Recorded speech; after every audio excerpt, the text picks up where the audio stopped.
વિદ્યાર્થી મિત્રો, open study point open for all ચેનલમાં આપનું હાર્દિક સ્વાગત છે। આજે આપણે શીખીશું ધોરણ 8 વિષય વિજ્ઞાનની સ્વાધ્યાયન પોથીનો પાઠ 8 બળ અને દબાણના પ્રશ્નોના જવાબની સમજ મેળવશું। વિદ્યાર્થી મિત્રો, આ વિડીયોનો હેતુ ફક્ત વિદ્યાર્થી મિત્રો સરળતાથી સમજીને લખી શકે તે માટેનો છે। માટે વિદ્યાર્થી મિત્રો, પ્રશ્નોના જવાબ વિડીયોમાંથી જોવાને બદલે તમારા વિચારો મુજબ લખી શકો છો। તો ચાલો સમજીએ નવી સ્વાધ્યાયન પોથીનો પાઠ 8 બળ અને દબાણના પ્રશ્નોના જવાબની સમજ।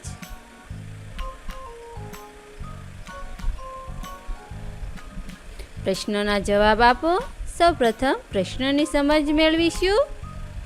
1. ચિત્રમાં સ્થિર હોય તેવી અને સ્થિર ન હોય તેવી વસ્તુઓનું વર્ગીકરણ કરો। અહીં ચિત્ર આપેલું છે, એમાં સ્થિર હોય તેવી વસ્તુઓ અને સ્થિર ન હોય તેવી વસ્તુઓનું વર્ગીકરણ કરવાનું છે। તો ચાલો લખીએ। સ્થિર હોય તેવી વસ્તુ: રસ્તો, ઝાડ, બગીચો, લપસણી। સ્થિર ન હોય તેવી વસ્તુ: કાર, હિંચકો, લપસણી ખાતી છોકરી, ચકડોળ। 1-2 વાક્યમાં જવાબ લખો। 2. તમે શોરૂમ, રેસ્ટોરન્ટ કે અન્ય કોઈ જગ્યાની મુલાકાત લો છો, ત્યાં દરવાજા પર અંદર જવા માટે પુશ અને બહાર નીકળવા માટે પુલ શબ્દો જોવા મળે છે। આ શબ્દો કઈ ક્રિયા સૂચવે છે? જવાબ: પુશ એટલે ધક્કો મારવો અને પુલ એટલે ખેંચવું। 3. રમત રમતા તમારા કપડાં ખૂબ ગંદા થઈ ગયા છે। કપડાં ધોવા માટે કયા બળનો ઉપયોગ થાય છે? જવાબ: કપડાં હાથ વડે ધોવાથી સ્નાયુ બળનો ઉપયોગ થાય છે। 4. કાગળ પર લખવા માટે કયું બળ વપરાય છે? જવાબ: કાગળ પર લખવા માટે ઘર્ષણ બળ વપરાય છે અને હાથનું સ્નાયુ બળ પણ વપરાય છે। સવાલ નંબર 5. બંને હાથની હથેળીઓને એકબીજા સાથે ઘસવાથી ગરમીનો અનુભવ થાય છે। ઉત્પન્ન થતી આ ગરમી કયા બળના કારણે ઉત્પન્ન થાય છે? જવાબ: બંને હાથની હથેળીઓને એકબીજા સાથે ઘસવાથી ગરમીનો અનુભવ થાય છે। ઉત્પન્ન થતી આ ગરમી માટે ઘર્ષણ બળ વપરાય છે। 6. પ્લાસ્ટિકના કાંચકા તથા સ્ટ્રોને તમારા કોરા વાળમાં ઘસો।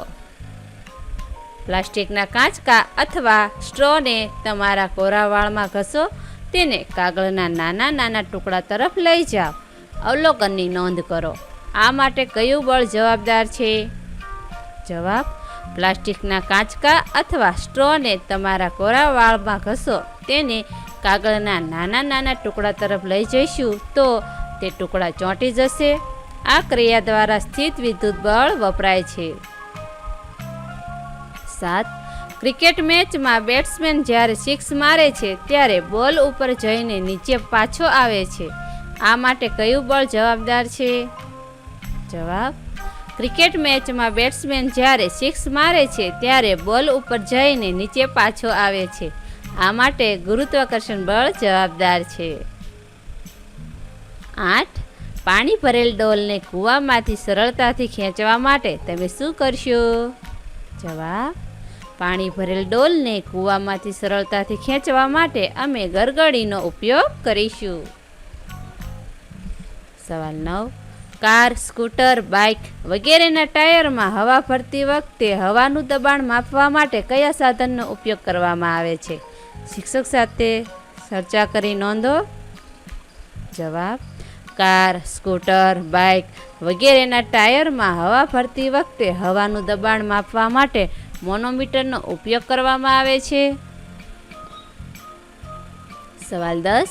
વ્યવહારિક જીવનમાં હવાના દબાણને લીધે આપણા કામ થતા હોય તેવા ઉદાહરણની નોંધ કરો। ટાયરમાં હવા પૂરાય છે જેથી ટાયર દબાતું નથી।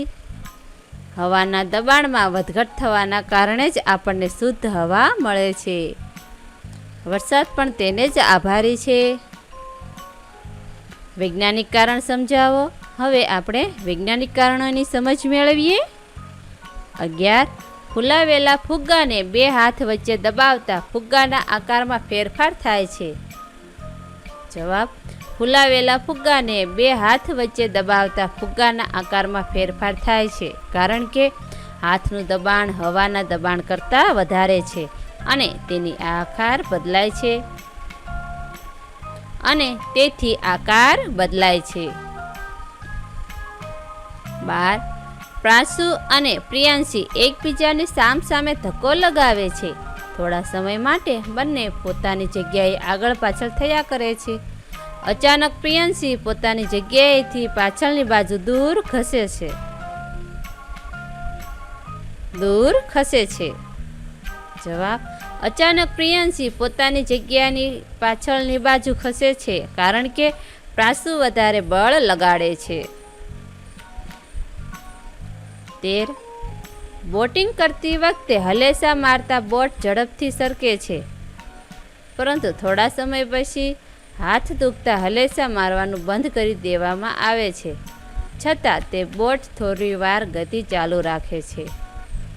જવાબ: કારણ કે જ્યારે બોટિંગ કરતા હલેસા મારતા હોય ત્યારે સ્નાયુ ઉર્જાનું રૂપાંતર ગતિ ઉર્જા સ્વરૂપે બોટમાં સંગ્રહ થાય છે, આથી બોટ થોડી ગતિ ચાલુ રાખે છે. 14. કુલી ભારે સામાન ઉચકતી વખતે પોતાના માથા પર કાપડને ગોળ વીંટાળીને મૂકે છે.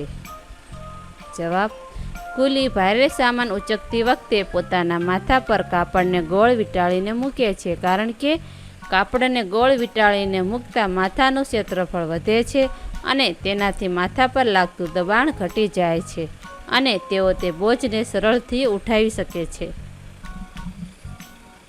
પ્રવૃત્તિ: એક વોલીબોલ લઈ તેને તમારી શાળાના મેદાનમાં ગબડાવો.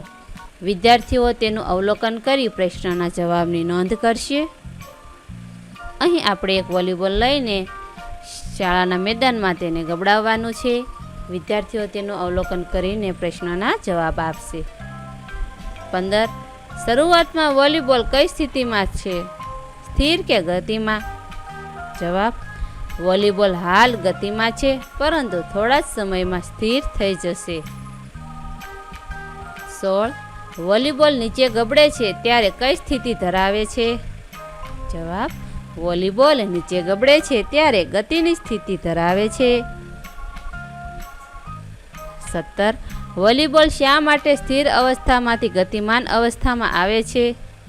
જવાબ: વોલીબોલ પર બળ લાગવાથી એટલે કે ગબડાવવાથી તે સ્થિર અવસ્થામાંથી ગતિમાન અવસ્થામાં આવે છે. 18.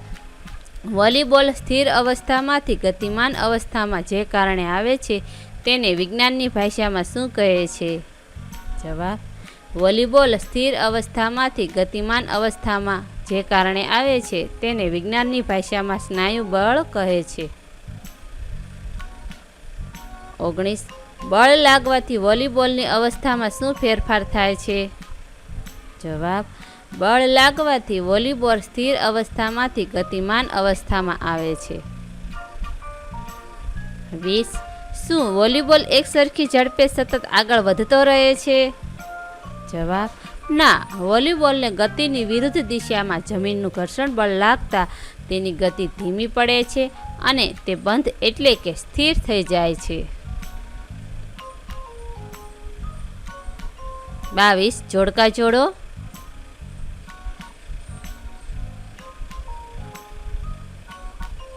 વિભાગ એ ને વિભાગ બી સાથે જોડીશું અને વિભાગ બીના મૂળાક્ષરોનો જવાબના ખાનામાં લખશું.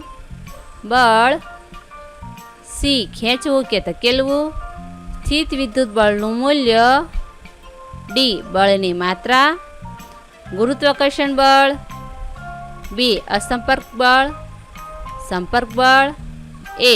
સ્નાયુ બળ. આ રીતે જોડકા જોડીશું. બળને સી. ખેંચવું કે ધકેલવું સાથે જોડશું. સ્થિત વિદ્યુત બળનું મૂલ્ય ડી. બળની માત્રા સાથે જોડશું. ગુરુત્વાકર્ષણ બળ બી.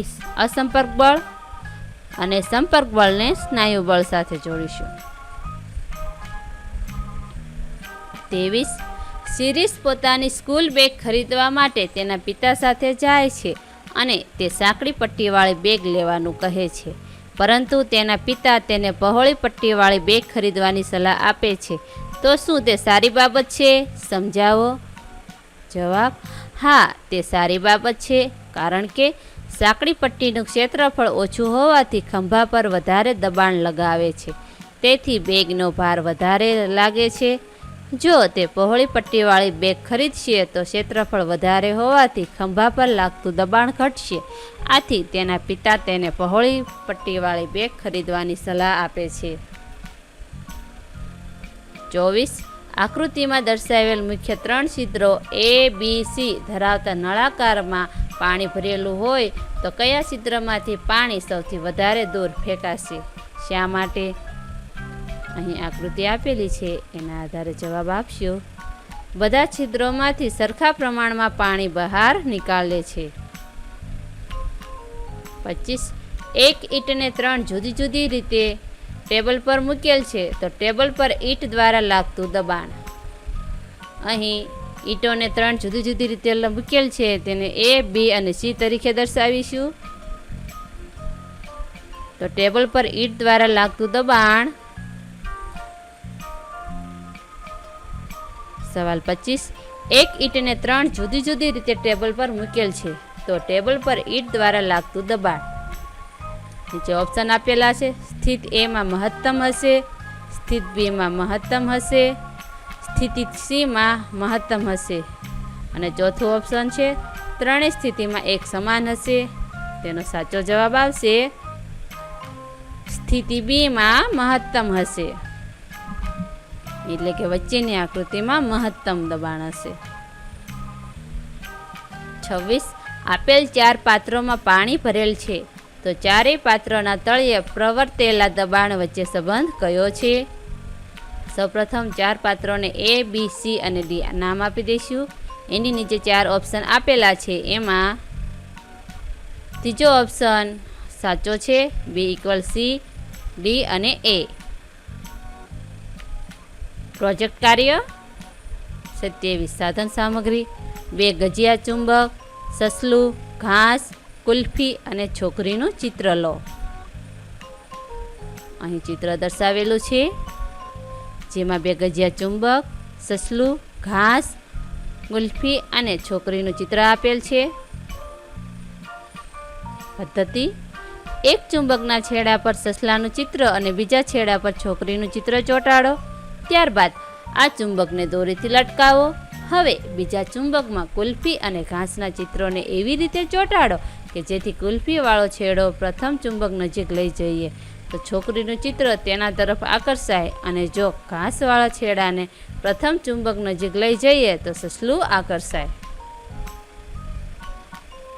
ઉપર જણાવ્યા પ્રમાણે સફળ રીતે પ્રવૃત્તિ કરવા માટે કઈ બાબતો ધ્યાનમાં રાખવી જોઈએ તેની નોંધ કરો. નોંધ: ચુંબકીય બળના કારણે આકર્ષણ અને અપાકર્ષણ થાય છે. 28. સાધન સામગ્રી: સાંકડા મોઢાવાળી બોટલ અને ચોકનો ટુકડો. અહીં આકૃતિ આપેલી છે.